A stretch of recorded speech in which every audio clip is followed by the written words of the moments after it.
bikes in South Africa. Welcome to Eurobike 2010, where we're unveiling the 2011 lineup from Morewood Bikes. What you see here is the Morewood Makulu, obviously our top of the line 8-inch travel downhill race bike.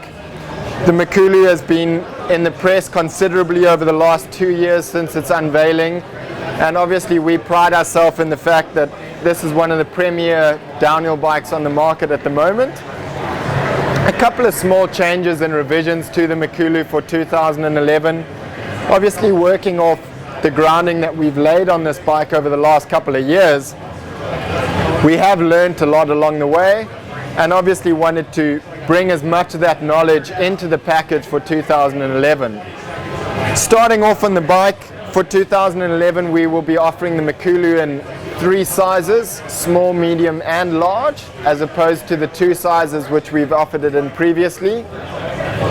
Obviously they're just catering for a wider range of riders. So the small frame shifting a little bit smaller than the small for 2010, and the large shifting a little bit longer for the 2011 model, and the medium slotting right in between. Other revisions to the Makulu for 2011 are some modifications to the low leverage linkage. We've opted for a slightly more progressive linkage for the 2011 bike, just learning off kinematics which we've run through trial and error and a large amount of testing on the World Cup team in 2009 and 2010.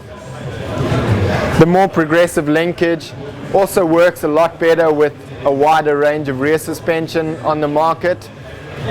So the frame will work fantastically well with all the new offerings from Fox, obviously their DHX RC range, Boss suspension once again, and then the Cane Creek double barrel. Running through the basic design features of the bike, using a 150 by 12 millimeter rear axle, 83 millimeter bottom bracket shell with the ICG03, ICG05 chain mount standard.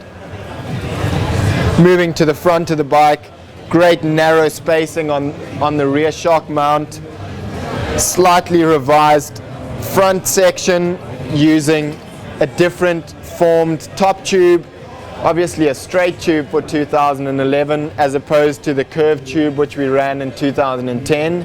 Really just an aesthetic change, but the straight tube does help to build a bit of extra stiffness around the front triangle section.